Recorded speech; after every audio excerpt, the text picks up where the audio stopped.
focus on me. It's staying on the board, and at least what I write on the board will come out decent on the video. All right, we ready? Yeah, okay, please. Settle down, please. So we're going to start with a review, all right? A review. When we do this review, I don't want you to automatically hit the panic button and be like, holy shit, what have I gotten myself into, all right? We're coming in cold from summer here, right? I'm sure you haven't been doing math over the summer, yes? No? Right? So there's probably going to be some things here when I do them that you're like, okay, I don't remember that. So I understand that, but I still want you to ask questions, all right? It's very important that you remember that this is your education, right? This is a college. This is not required education like high school. So you're here for you. And that means that the person sitting next to you, if they don't want to take it seriously or they are too scared to ask a question, that doesn't have anything to do with you. You're here to learn. So ask a question. I assure you that if you have a question, someone around you is going to also have a question. If I don't get enough people responding to me and giving me feedback, then I'm just going to start calling on people, which is no big deal, right? Call on you, kind of get to know you a little bit, and ask you to help me out, all right? I'll never humiliate anyone, all right? So what we're going to do to start out, and do not get a sense that this is the way I'm going to teach. This is a review. So what I'm going to do is I'm going to be throwing problems up on the board, and then as we do them, I'm going to be kind of saying, all right, well, as we're doing that, what did we need to do that, right? Like, what things did we need to know? And I'll write those down on the side. When we get out of the review, it's going to be more like, here's the concept, here's the idea, let's do an example. Here's the concept, you know what I mean? So this is going to look a little weird as we do the review. And the way I'm going to do it is, you have your homework assignment, right? What you can kind of see on that screen over there are the problems that you've been assigned for homework. I kind of copied and pasted them in there. And the ones that are highlighted in yellow are the ones that you have for homework. So what I'm going to do is I'm going to do some problems near those ones, right? So like your first problem is what, 87? Is that right? No, that's number 87 is your first problem. So I'm going to do number 88, okay? And then as we do number 88, we'll see how you feel, all right? And we're going to do that for the entire homework assignment so that you will have kind of an example of each one of your homework problems worked out. Make sense? All right, we have 1 hour, okay? That's how much time's left in the class. So let's see how much we can get done in 1 hour. First problem, and don't worry about it if you can't read it over there. I'm going to write it on the board here. So the first problem we have here is negative 4x squared, all of that's in parentheses, raised to the negative 1. This is number 88. Now let's read the instructions here. Simplify each expression. Express the answer so that all exponents are positive. Whenever an exponent is 0 or negative, assume the base is not 0. So that's just to make sure. There's one situation we have in math that's really bad, and that's this. You can never take 0 and raise it to the 0. So what they're saying is assume that this never happens, all right? We'll talk more about why that's not okay. Not right now, though. So what we need to do is simplify this expression. They do not want us to ever have any negative exponents. And right there, this is a negative exponent, right? So we can't have that. So what do, right? Well, there's some properties that we need. So I'm going to put over here some properties of exponents.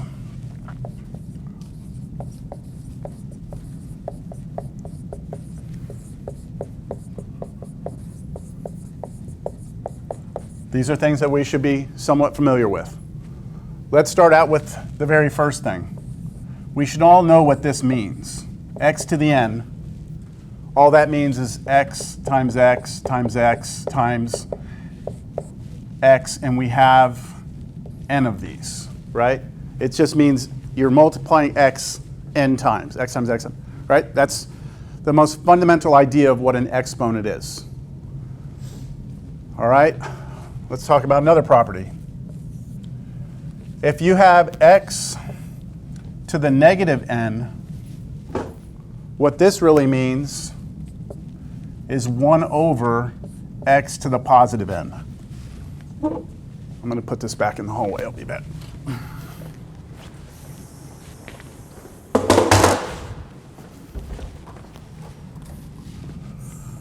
So that just says that if you ever have a negative number up here as an exponent, then what you can do is rewrite this so that it's 1 over that. And you change this to a positive exponent. These look familiar? Yeah? Okay. All right, let's see if we can just, with this right here, if we can try and simplify that. Can I? Can I use this right now? Could I? Yes. What could I do? How could I rewrite this then? 1 over negative 4x squared. Now I'm going to be really precise this time. All of that to the positive 1, right? That's what technically following that rule it would be, right? But what is anything raised to the 1 into, let me say it. What is anything raised to the 1 power? Itself. Do I need to write that property down, or is that okay with everyone? Is that all right? Anything to the 1 is itself. I'll put it there. It's not really a property, but let's just put it here.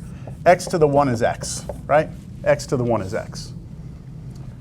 So this could be rewritten as 1 over negative 4x squared. Now, are we done?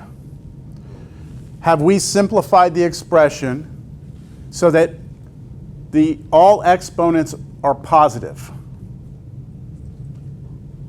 Are all of our exponents positive? Yes? Is there anything else we can do? Like, can we multiply anything together or clean anything up? Not really. I mean, what are you going to do? Can you multiply these together? No, because, I mean, that's what, there's like an imaginary dot between them already, right? There's nothing more we can do here. Do I square the negative 4? Do I square the negative 4? What is this 2 acting on? Is it acting on just the x or both of these? What do you think? Just the x. What do you think? Just the x? Both. So it's just the x, and here's why. If I write negative 4x squared like this, this 2, the way I've written it, implies that that 2 is only acting on the x. If I wanted it to act on the negative 4 as well, then I would have to write it this way. Then the negative 2 acts on both. I'm sorry, the 2 acts on both. All right? So we don't have this case. So we are not going to square the negative 4 and the x. It's just the x that we're squaring. All right? These are those little things in algebra, right? That, you know, like if you don't have those sorted out, then it makes things really crazy and hard. So I would argue here we are done. Okay? There's nothing more to do with this. All right? All right, let me do another one, because that one wasn't enough like number 87. So I'm going to do one more like 87. How about this? How about 2x, let's go y to the 3rd, all raised to the 4th.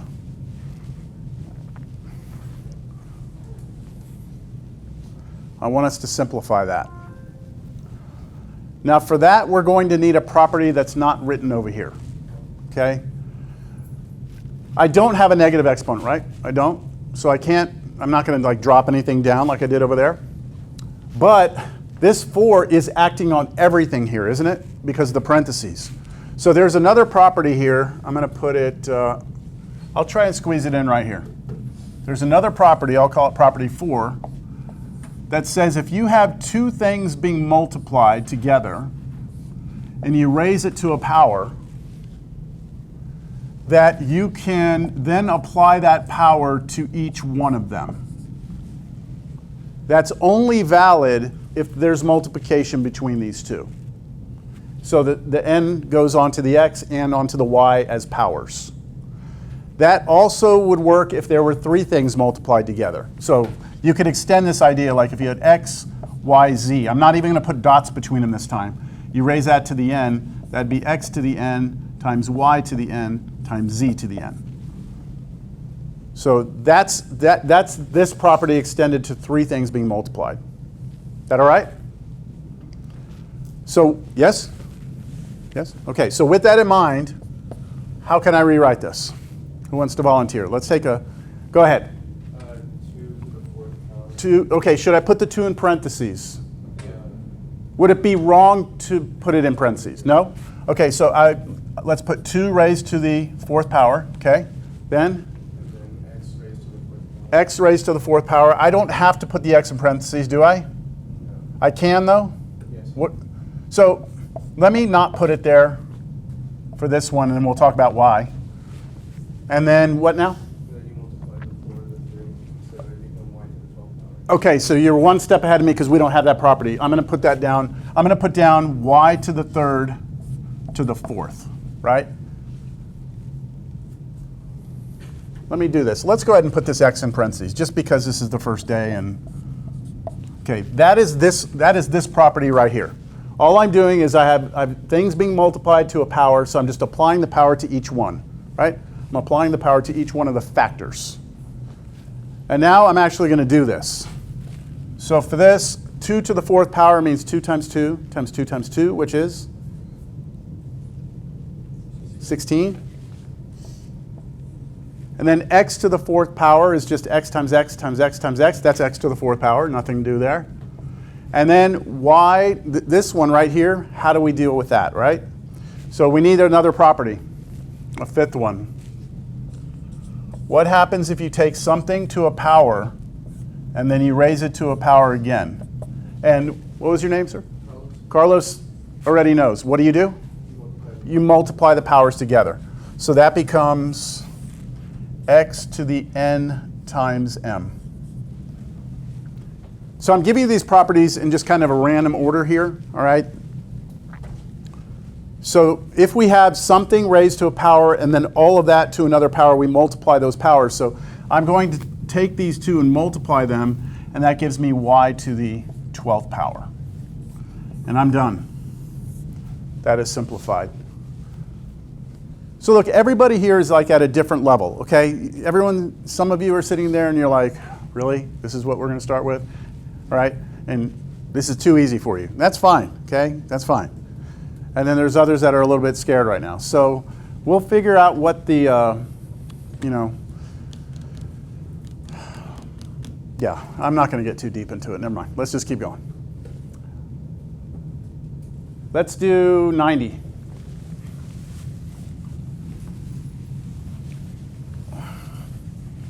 What about x to the negative 1, y, all that to the, I think that says 3.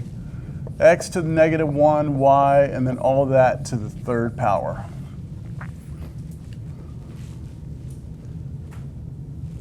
I should also mention something about algebra that can really get students, I don't know, irritated. And that is there's more than one way to do things a lot of times. You know, there's different paths you can take. And as long as you don't break any rules, we should all get to the same result, all right? So let's have a volunteer, and I want to make sure I spread the joy. So if you've already volunteered, you don't get to until I have exhausted everyone yet. You can go though. So the x, it would be 1 over x. So you want to deal with this first, okay? Yeah. That's the choice being made. That is legal to do that. So you can do. How would you want me to write this? Parentheses. 1 over x. 1 over x. Like the x. Is it, oh, x to the 1? Yeah. Like that? Uh-huh. Okay, and then And then close parentheses. you want me to close it so it's by itself? Yeah, and then another parentheses. Oh, my bad. I forgot the 3. You forgot the 3, okay. Right. So 1 over x to 1 in parentheses. Mhm. Close the parentheses and then put the third to the 3rd power. okay, so you're doing that. I think you're doing more than one step at a time. Let me do it this way. I'm with you, but can I do this? Like, is that okay? Yeah. Would that be legal? Yes? And now I think what you were saying is you could do the 1 over x, that's this, right? And raise it to the 3rd power, and then you can do the y and raise it to the 3rd power. That's using this property right here, right? Yeah. I think that's what you were saying. Okay. Do you all agree with this? Anyone disagree? It may not be the way you did it, but is that okay so far? All right, let's cube things. When you cube this, how do we cube a fraction? Well, there's another property. Squeeze it in right here. Let's go property 6. If you have a fraction and you raise it to a power, then what you do is you apply the power to the top and bottom separately. This is a property of exponents. A fraction to a power, the power goes to each one. So on this one, you see I have a power. I have a fraction to a power. I'm just going to apply the power to the top and the bottom. So it becomes 1 cubed over x cubed, then times, well, y cubed is just y cubed, right? Just going to leave that like this. And that's just 1, right? 1 cubed is 1 times 1 times 1. That's 1. Over x cubed is x cubed, then times y cubed. Any questions there? Would that be an acceptable answer? I think so. Could you do something else, though? Could you clean it up just a little bit more? Yeah. How? Yeah, put the y cubed on top. You could slide this y cubed. So you could just say, okay, I'm going to take this y cubed, just put it up top with the 1. The reason you're able to do that is because this is really a fraction. It's really over 1, isn't it? And so you can just multiply straight across. And you get y cubed over x cubed.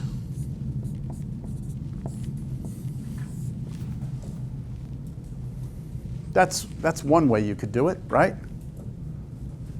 Here's another way you could do it. Look at this other option. Any questions there? Here's another option. Instead of moving this down to start, what I could do is use this property right away. Right away. If I do that, I'm going to have x to the negative 1 cubed times y cubed, right? I could do that. Now, how do you do something to a power to a power? Where's that? Property 5, something to a power to a power. What do you do to the powers? Multiply them, right? So this will be x to the negative 3 times y to the third, right? Multiplying here and just keeping our y cubed. And now what would I do? Take the x to the negative 3 and drop it, right? I take this and drop it down, so it become 1 over x cubed times y cubed. And that was basically this line right here. So I could then go to here. You see? So again, there's multiple ways to do this. All right, let's go with something harder. Why don't I let you try this one first on your own, just to kind of get a feel for where people are. Why don't we try number 94? We have 4x to the negative 2, yz to the negative 1 in parentheses, all over 2 cubed x to the 4th y. 2 cubed x to the 4th y. I should probably make that a little bigger for everyone to see, huh? That would be helpful, including me.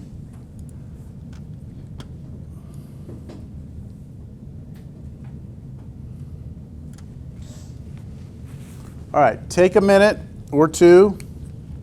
See if you can simplify this. If you get it, raise your hand, just so I know you're done. All right? And when I say get it, if you get to something you feel comfortable with.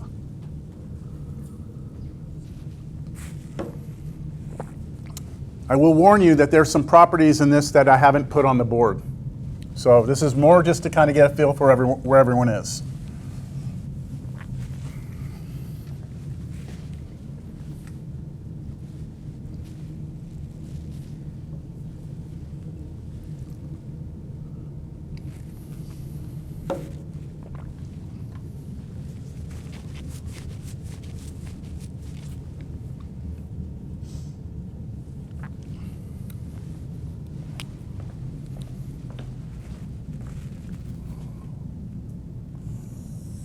I'm going to put two more properties on this board that may be necessary.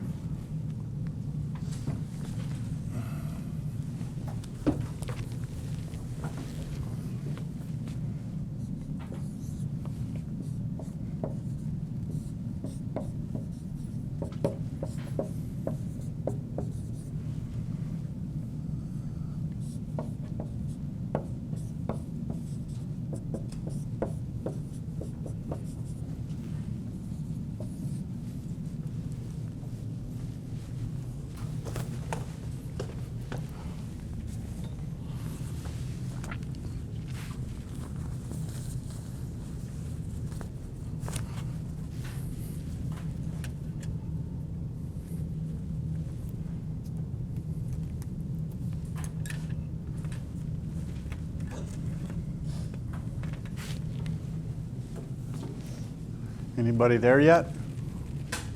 Think you got it? Okay.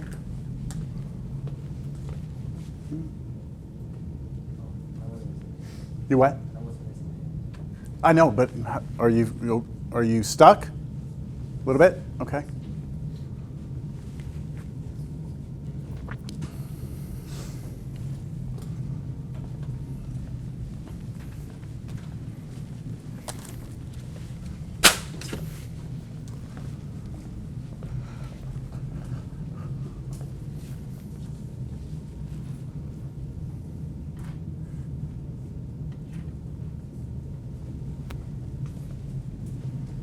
Feel like you got something? Yeah, okay.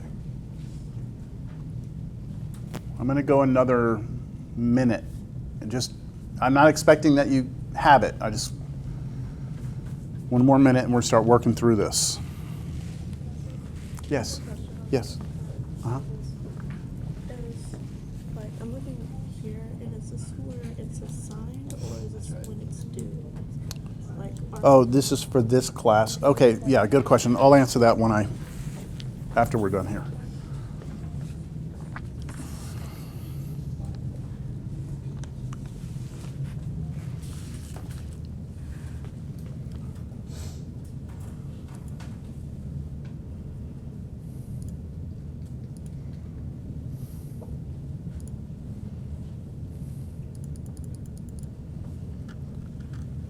All right, I think we'll go through it. All right, so if you're working on it, that's fine. But I was asked about the schedule I handed out. Just to be clear for everyone, on the schedule, it says the date. That's the day of the class that we're going to have. So like the first thing says 8/29, that's today.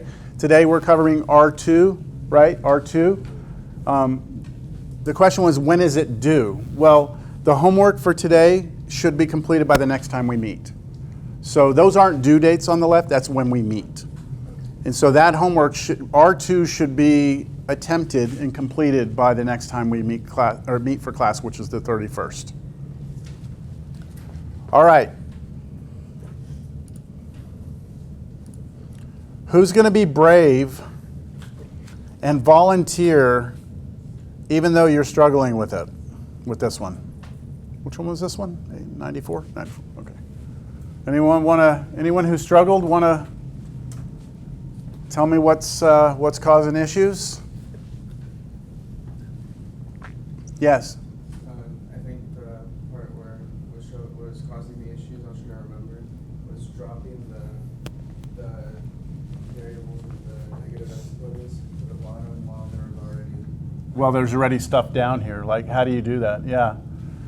So one of the things that we learn pretty quick in algebra is just how quickly things get messy, right? Just how quickly and how you really have to understand how all these things go to work together, right? So there's so many different ways to approach this, right? Someone could say, take that -1, let's drop it down. Another person could say, what? Take this -1 and apply it to each one of these, right? So let's take a vote. How many of you dealt with this by dropping it down first? Only a few. Okay, so for other people, what did y'all do? Did the -1 through? How many of you did that? Okay, let's do that. Most of you did that. Okay, so you should have y to the -1, z to the -1 over, can I go ahead and cube that 2? It's 8, right? 2 times 2 times 2? Then x to the 4th y.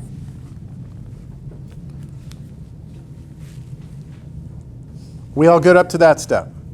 Yes? Now what? Who's going to volunteer? Someone. What did you do? Did you do this? Yeah. What did you do next? I dropped the 4 to the denominator. You dropped what to the denominator? The 4 x -2. Okay, you dropped the 4? Yeah. So the 4 shouldn't drop. X together. Is the -2 acting on the 4? Is there a parenthesis around both of these? There's not, right? So that -2 is only acting on the x. Do you see that? So the only thing that should get dropped is this. And then this right here would be dropped in this one. That clear? Good. This is where you want to get those clarifications, not during the test, right? So we're going to drop this one, and this one. Is that okay with everyone? All right, let me just do that. I'm going to drop them. So I still have on top a 4. And then I have an 8 down here, and then I have an x to the 4th, and then I have a y, and then joining that is an x to the 2nd, y to the 1st, z to the 1st. See how I just dropped each one of these down, and I put them next to these, because it's all multiplication. Is that all right? I have a question. Yes. So, would you subtract the -2 and the 4? That's another way you could do it. Okay. But that's not the way that we're following someone's path. So remember in this, look, that's what I was saying. The thing about algebra is this: we're trying to get from point A to point B. And one student's going to take this path, and another student's going to take this path, right? As long as we don't break any rules, we should all wind up at the same end point, right? There's no right way to do it. So far, what I've been told to do is okay. This is fine. And what you're suggesting will work as well. And we should have the same answer. And I'm happy to show that after I finish with this one. Okay, what can I do now? Oh, I like it. So I can actually combine some of this together, right? This x to the 4th and this x squared, those can be multiplied together, can't they? Technically what's happening is this. I can rearrange things. I can write as x to the 4th times x squared times y times z. I'm allowed to do this. I'm allowed to rearrange. Why are you allowed to rearrange things? Does anyone know what that property is called? Not combined like terms. That's when you have addition between things. When you have multiplication and you can switch the order, you all know what that's called? It's called the commutative property of multiplication.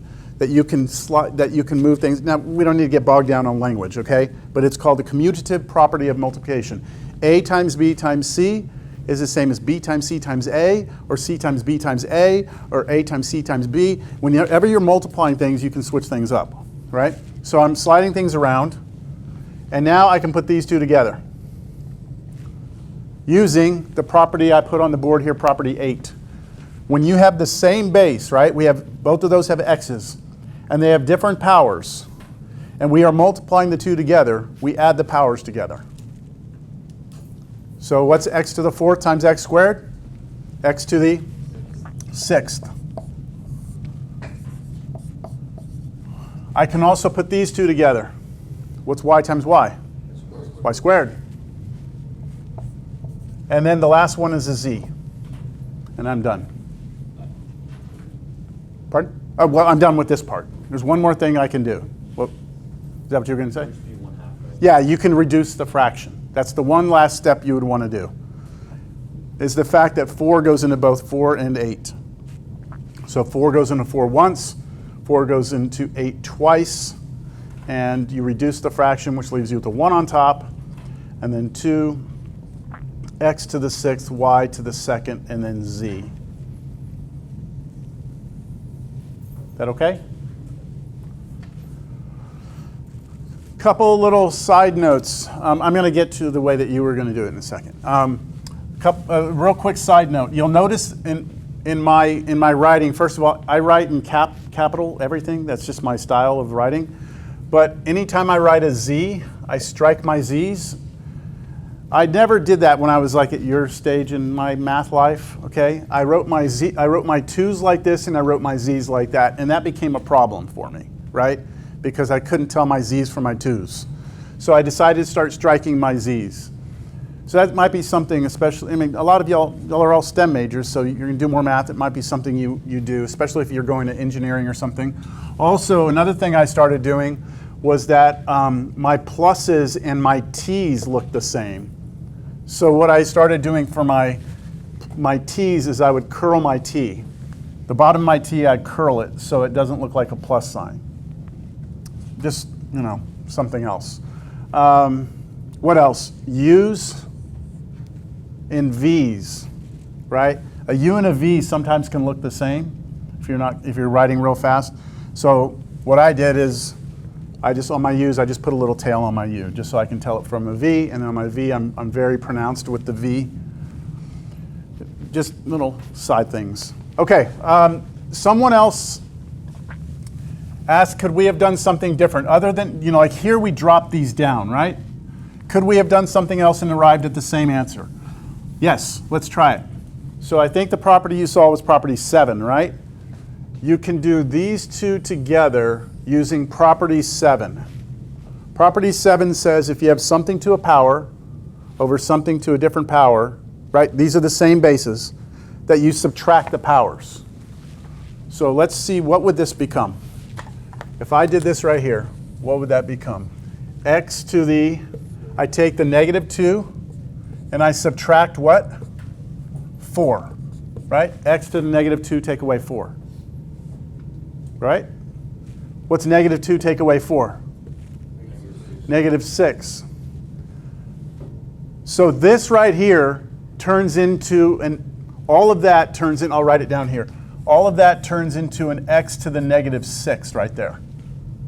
This turns into x to the negative 6. And this answer is always on top. And then I could do the same thing on this. What would that be? Y to the, what would that be? Yeah, y to the negative 1 take away 1. You're taking this power and subtracting this power. What's negative 1 take away 1? Negative 2, right? So that one would have become y to the negative 2. And then the z to the negative 1 would still be there. And what would the only thing left on the bottom be? The 8. And what happens on your next line? You drop all these down, right? You drop this down, drop that down. Oops, I forgot the negative 1. Drop that down, drop that down, drop that down, and you get these, right? And then you reduce the fraction, you get that. So you see it's the same thing. That's kind of a blessing and a curse with math, right? That there are so many different ways. And so you just have to be confident that you are working with the properties correctly. All right, let's do one more of these. Are there any questions right now? How are y'all feeling? I wish there was like a little bubble that would pop up on the side of your head that I could see that would show like your level of anxiety. Someone needs to come up with that, right? I used to do these clickers in class many years ago, these clickers where you could like click and give me like your state of mind, and we'd have like